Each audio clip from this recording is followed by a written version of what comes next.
Hello everyone, কেমন আছেন সবাই? ঈশ্বরের কাছে প্রার্থনা করি সবাই খুব ভালো থাকুন, সুস্থ থাকুন আর আনন্দে থাকুন। এই দেখুন, আজকে হচ্ছে সোমবার। আমি সকাল সকাল চান করে রেডি হয়ে গেছি রান্না করব বলে। রান্নাঘরে চলে এসেছি, একটু কুটনো কুটছি এখন। এই যে বসেছি, তার মধ্যে একটা কাটা হয়েছে, আমি ঝিঙেটা কেটে নিয়েছি। এই যে, আর দেখি কি রান্না করব। এখনো পর্যন্ত কিছু ভাবতে পারছি না। এটা আমার একটা সমস্যাই বলতে পারেন। কি রান্না করব প্রত্যেক দিন, এটা আমাকে বেশ কিছুক্ষণ ধরে চিন্তা করতে হয়।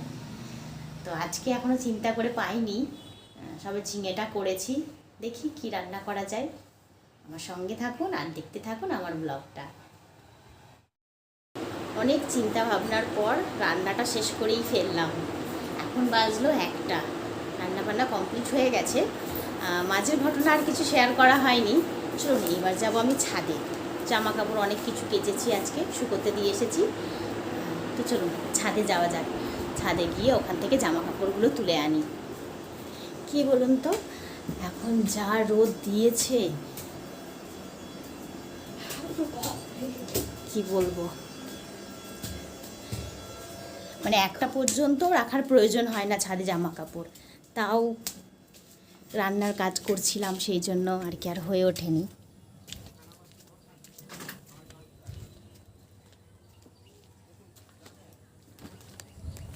এই দেখুন, সব জামা কাপড়গুলো শুকাচ্ছে। এবার সব একে একে তুলে নিই, তুলে নিয়ে উপরের ঘরে রেখে দিয়ে যাব। ঠিক আছে, এই যে উপরের ঘর।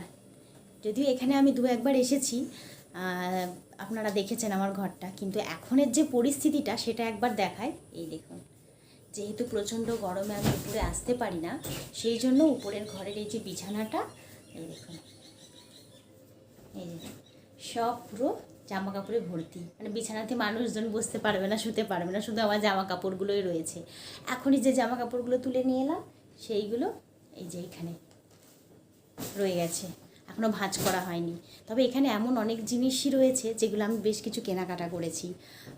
একবার শেয়ার করেছিলাম, মহানাদের হাটে গিয়েছিলাম, কিছু কেনাকাটা করেছি। সেগুলো আমি আপনাদের দেখানো হয়নি, অবশ্যই কিছু কিনেছি। তো সেগুলো এখানে আমি যখন আছি তখন অবশ্যই আপনাদেরকে একটু একটু করে দেখিয়ে দিই যে কোন কোন জিনিসগুলো আমি কেনাকাটা করেছি। আর কিনেছিলাম কিছু, আমাদের এখানে যে মঙ্গলবারে হট্ট মেলাটা বসে, সেই মেলা থেকেও কিছু জিনিস কিনেছিলাম। বিশেষ করে ওগুলো সবই জামা কাপড়ের মেলা, ছোটো ছোটো দোকান বসে। তো খুবই ছোটো ছোটো জিনিসও আমিও কিনেছি, আমার পছন্দসই। তো আপনাদের কেমন লাগছে অবশ্যই জানাবেন, ঠিক আছে?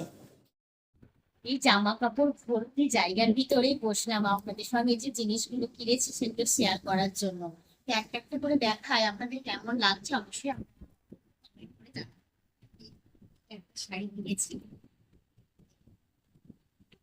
যাবার জন্য এটা কিনেছি। আমার লাল সাদার উপরে খুব একটা শাড়ি নেই বা কেনা হয় না। তো আগে গেছিলাম শাড়ি পুজো দিতে, তখন থেকেই মনে মনে হচ্ছিল একটা লাল সাদা বেশ নরম শাড়ি থাকবে, সেটা পরে যাওয়া যেত।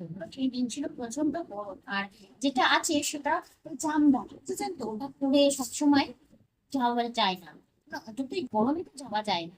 এই নরম শাড়িটা কিনেছি, এটা আমি কিনেছিলাম মহানাদের হাট থেকে। এই শাড়িটা কেমন হয়েছে অবশ্যই জানাবেন এই শাড়িটা। আর এই শাড়িটার সঙ্গে পরবো বলে এই একটা লাল ব্লাউজ কিনেছি। এটা কিন্তু প্লেন লাল ব্লাউজ নয়, দেখুন ভালো করে, এটা বেশ ডিজাইনে একটুখানি, এই কাপড়টা একটু অন্যরকম, খুব সুন্দর, মানে আর একটু গ্লজি, কাপড়টা আরো একটু গ্লজি ফিনিশিং এর। এই ব্লাউজটা কিনেছি। এই যে,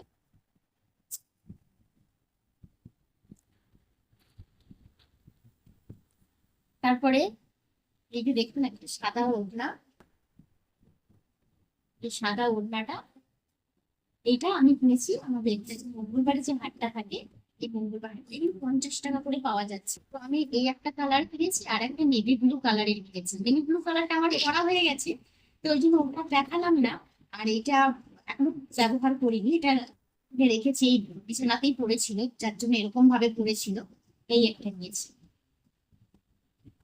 আর যেই সাদা সায়াটা নিয়েছি, এই শাড়িটার সঙ্গে পরবো বলে, মানে এটা একদম পুরো এই সায়া ব্লাউজ শাড়ি সবকিছুই কিনে রেখেছি, যে কোনোদিন হয়তো মন হবে পুজো দিতে যাওয়ার, আমি তখন এই সেটটাই পরবো।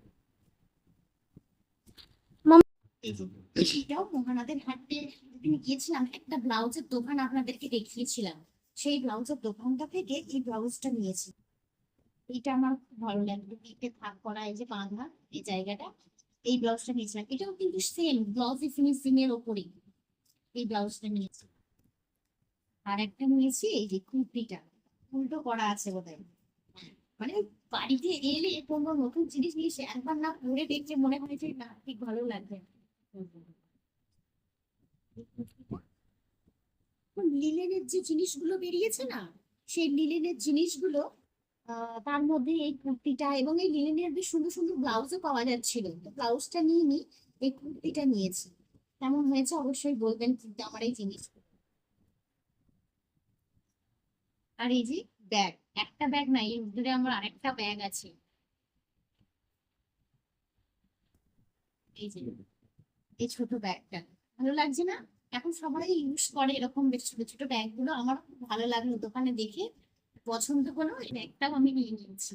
আর তারপরে নিয়েছি এই ব্যাগটা। এটা কি হয়, একটু বাপের বাড়ি গেলাম, দু একটা জামা কাপড় লাগে, সেখানে বিশেষ কিছু লাগে না, তখন যাওয়ার জন্য এটা বেশ ভালো। অথবা আমি বেড়াতে গেলে আমার খাবারের জিনিসপত্র নিয়ে যাওয়ার জন্য এটা খুব সুন্দর ব্যবহার করতে পারবো, তাই জন্য এই ব্যাগটা নিয়েছি। একটা কিছু দামি জিনিস নিয়েছি, কিন্তু না অবশ্যই এটা আমি কোনো মেলা থেকে নিইনি বা কোনো হাট থেকেও নিইনি। এটা আমি নিয়েছি আমার একটা দিদির থেকে। ওই দিদি শাড়ির ব্যবসা করে, তো আমার খুব শখ ছিল এরকম একটা শাড়ি নেবো, তা আমার সরস্বতী পুজোই পরবো বলে। তো সরস্বতী পুজো তো চলে গেছে, তখন আর নেওয়াও হয়নি আর যাওয়াও হয়নি ওদের কাছে। তো পরে আমাকে আবার এই শাড়িটা এনে দিয়েছে, এই যে কাঁথা স্টিচের ওপরে। এই যে শাড়িটা দেখতে পাচ্ছেন, এটা পুরোটা কাঁথা স্টিচের ওপরে ওয়ার্ক করা। এটা হচ্ছে আঁচলের পাটটা, দেখুন, এই যে, এটা হচ্ছে আঁচলের পাটটা। আর ভিতরে একটা কাজ নেই, অল্প অল্প কাজ আছে, তো আপনাদেরকে একটু দেখিয়ে দিই। এই যে, এটা হচ্ছে আপনাদের ভিতরের পোর্শন, একটু হালকা কাজ আছে। কেমন লাগছে শাড়িটা করবেন। এই জিনিসগুলো কেনা হয়েছে, মানে এই জিনিসগুলো এখনো পর্যন্ত আমি কিনতে পারিনি, গোছাতেও পারিনি। আরো একটা ব্লাউজ কিনেছিলাম, কিন্তু মানে জামা কাপড় এখানে এমন ভাবে ছড়িয়ে ছিটিয়ে আছে, যার জন্য সেটাকে আর আমি খুঁজে পাচ্ছি না কোথায় রেখেছি। পরে যদি খুঁজে পাই তাহলে অবশ্যই আপনাদেরকে দেখাবো। খুব সুন্দর, সেই ব্লাউজটাও ভীষণ সুন্দর একটা ব্লাউজ কিনেছি। তো জিনিসগুলো আমার কিরকম হয়েছে বা আপনাদের কিরকম লাগলো অবশ্যই কিন্তু কমেন্ট করে জানাবেন। আমাদের খাওয়া দাওয়ার কাজ মিটে গেছে, এই যে এ বসে আছে এখানে খাবে বলে, ডাকছি খাবি আয়, দিয়েছি খেতে, কথা শুনছে না, ওর কি হয়েছে জানি না। আয় আয় রে, খেয়ে নে, আয় আয় চলে আয়। দেখো আজকে ওর খাবার কোনো ইচ্ছাই নেই, চুপটি করে বসে আছে।